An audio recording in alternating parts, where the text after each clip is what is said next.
You're standing in a store, maybe it's electronics, maybe furniture, and the salesperson mentions something almost in passing. We have a financing option. 0% APR for 18 months. And you think, okay, that's actually useful. That means I can spread this out, no interest, no penalty. It's basically the same as paying cash, just slower. So you sign. You take the item home. Life continues. And for most of those 18 months, nothing feels wrong. The payments are manageable. The purchase feels justified. You barely think about it. But somewhere inside that agreement, a timer started the moment you signed. You just couldn't hear it. This isn't bad luck.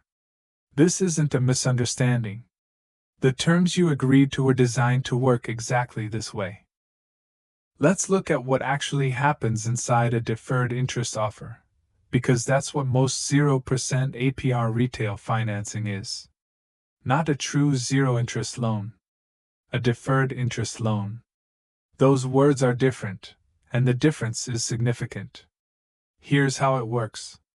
You borrow, let's say, $1,200. The promotional period is 18 months. During that time, interest is accumulating in the background, silently, at a rate that might be somewhere between 22 and 30% annually. You just don't see it, because the promotion says you don't have to pay it.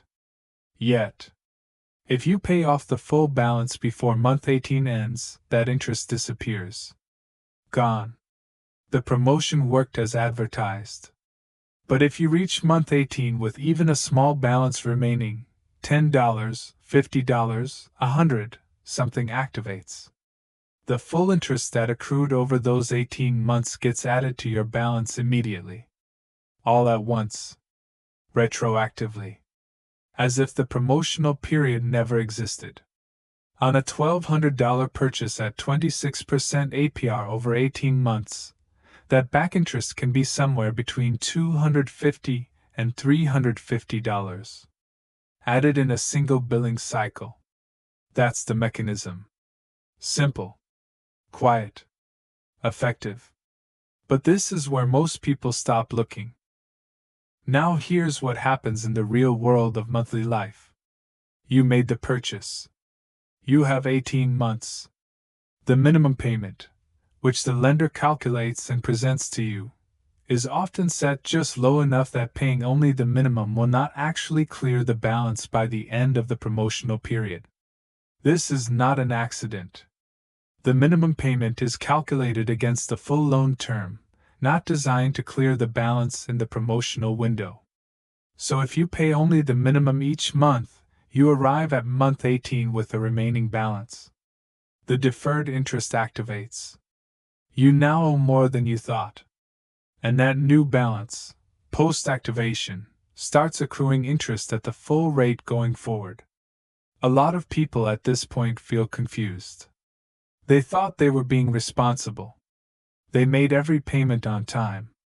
They didn't miss a single one. And yet they're now in a deeper position than when they started. That confusion is the product working as designed. And it doesn't stay isolated to one purchase.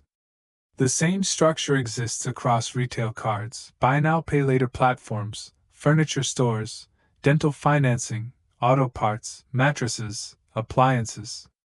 It's a repeating mechanism. Same architecture, different branding. Meanwhile, the emotional weight of managing these balances, the tracking, the calendar awareness, the anxiety of trying to time multiple promotional endings, that accumulates too. Not as a financial number. As background stress. Low level, persistent, easy to normalize because nothing dramatic is happening. Just a quiet drain. And that's where the slow part begins. It's worth pausing here to understand the structure itself, not from a place of outrage, just observation.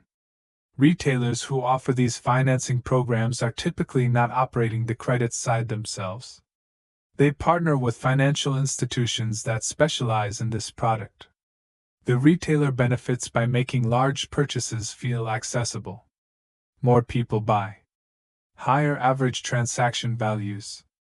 The financing company benefits because a meaningful percentage of borrowers, studies have estimated somewhere between 30 and 40% depending on the product, do not clear the full balance in time. Those customers generate the deferred interest. That is the business model. This isn't hidden. It's in the agreement you sign. But it's designed to be present without being prominent. The headline is 0%. The mechanism is in paragraph 4 of the terms. The promotional offer genuinely serves some people well.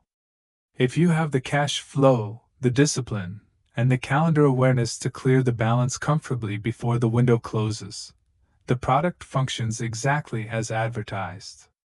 You got an interest-free loan. But the product was not designed around you. It was designed around the statistical likelihood that enough people won't make it. The design is not hostile. It's indifferent. It works whether you succeed or fail. That's the realization worth sitting with. Here's where awareness starts to change things, not through extreme discipline, not through swearing off credit entirely, but through a small shift in how you frame the moment of decision. The most vulnerable point in a deferred interest offer is not month 17. It's the moment you're standing in the store and the salesperson says the words. Because that moment carries psychological momentum.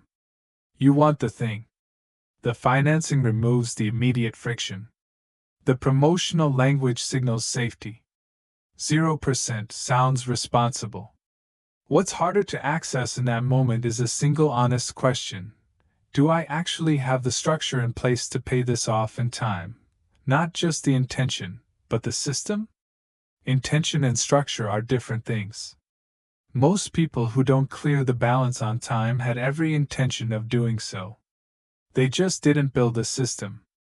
They assumed future them would handle it. Future them arrived, managed competing expenses, and the promotional window closed quietly while attention was elsewhere. The psychological shift isn't about willpower. It's about recognizing that the offer is essentially a bet. The lender is betting that your life will generate enough friction between now and the end of the promotional period that you won't fully pay it down.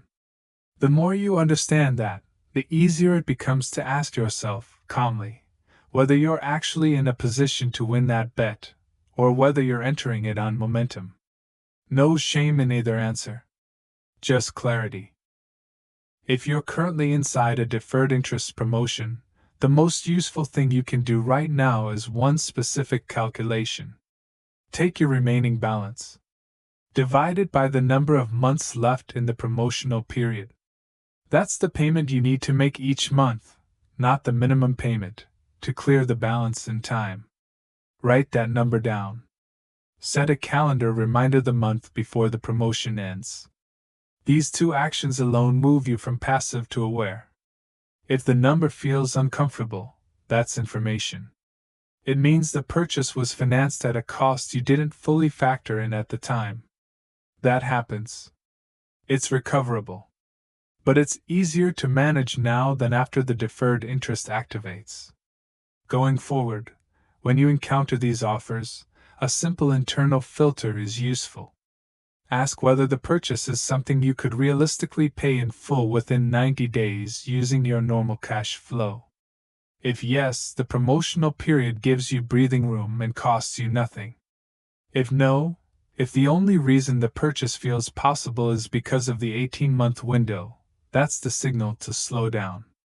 The promotional structure is doing work that your finances aren't actually doing yet. This isn't about never using financing. It's about choosing it consciously, from a position of understanding, rather than from the pull of a headline number. One more practical note: if you have multiple deferred interest balances with different end dates, treat the nearest expiration as the priority. The others can wait. The clock on the soonest one cannot. Small adjustments. Concrete. No drama required. Financial products are not neutral objects.